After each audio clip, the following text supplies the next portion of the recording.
আপনারা জানেন বাংলাদেশ সরকার আওয়ামী সরকার, প্রধানমন্ত্রী শেখ হাসিনার সরকার পরিত্যক্ত একটি সরকার। এই সরকারকে মানুষ ভোট দেয় নাই।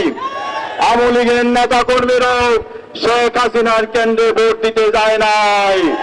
তাই শেখ হাসিনা যেখানে নির্বাচন করেছেন এক কেন্দ্রে আমাদের যে ভোটার সংখ্যা ছিল জাল ভোট তার থেকে বেশি গণনায় এসেছে।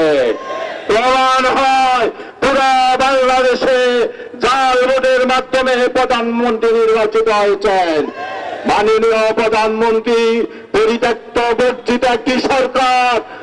এই দেশের জনগণ আপনাকে ম্যান্ডেট দেয় নাই কোন দেশের সাথে চুক্তি করার। সরকারকে আপনাকে বর্জন করেছেন কোন রকম লজ্জার সাথে দিন পার করবেন। আমরা মনে করছি সেটাই করবেন, কিন্তু ভোট ডাকাত, চোর, বাটপার, গুন্ডাবাজি বলে, বুক ফুলিয়ে মিথ্যা কথা বলে আপনার সরকার, আপনার মন্ত্রী এমপিরা সেইভাবে কথা বলছেন। এটা একটি বদল সমাজের প্রধানমন্ত্রীকে মানায় না। মাননীয় প্রধানমন্ত্রী, এই লজ্জার সীমা নাই।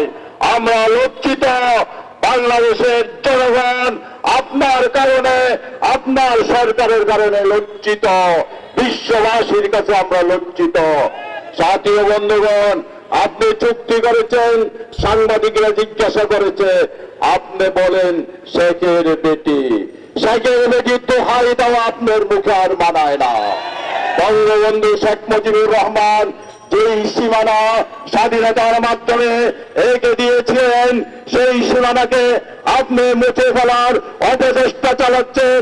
জনগণ উচিত শিক্ষা দেবে, ক্ষমতা থেকে টেনে নামিয়ে দেবে। যেই হাত আমাদের রক্তের বিনিময়ে সীমান্ত এঁকে দিয়েছিলাম, সেই হাত, কোন হাত যদি এই সীমানা মুছে ফেলার চেষ্টা করে, সেই হাত ভেঙে দেওয়া হবে, তার সরকারে চুরমার করে দেওয়া হবে। কোন শক্তি পারবে না আমাদের সীমান্ত পিলার উঠাতে, কোন শক্তি পারবে না আমাদের মানচিত্রকে খামছে ধরতে। চুক্তি করেছেন, কিভাবে ট্রানজিট দিবেন আপনার সরকার জানে। আমরা এই এক অঞ্চল থেকে আরেক অঞ্চল রেল যাবে, গাড়ি যাবে, বাংলাদেশ কি পেয়েছে? আমাদের রাস্তা ব্যবহার করবে, আমাদের পুলিশ বাহিনী ব্যবহার করবে, আর ট্রানজিট আপনি দিয়েছেন ভারতকে, একখান থেকে আরেকখানে পণ্যবাহী বিভিন্ন কিছু ব্যবহার করবে। আমাদের কি লাভ? লাভ হয়েছে, ওবায়দুল কাদের বলেছিল নির্বাচনের আগে, তলে তলে খাতির হয়ে গিয়েছে। আমরা প্রমাণ পাচ্ছি, ভারতের সাথে আপনি চুক্তি করেছেন ক্ষমতায় থাকার জন্য, নির্বাচনের আগে প্রতিশ্রুতি দিয়েছেন, এখন সেটা রক্ষা করে চলেছেন। ক্ষমতার বিনিময়ে দেশ বিক্রি করার অধিকার আপনার নয়। দুর্নীতি, দুঃশাসন, অন্যায়, অবিচার আর আদালত সহ সকল কিছুকে একটি দুর্নীতিগ্রস্ত ফরমাইশি বিচার ব্যবস্থায় আপনি পরিণত করেছেন।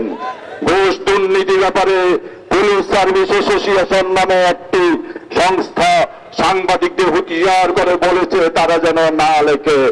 আমরা পরিষ্কার স্পষ্ট ভাষায় বলে দিতে চাই, আপনারা চুরি বন্ধ করে দেন, সাংবাদিকদের লেখার প্রয়োজন নয়।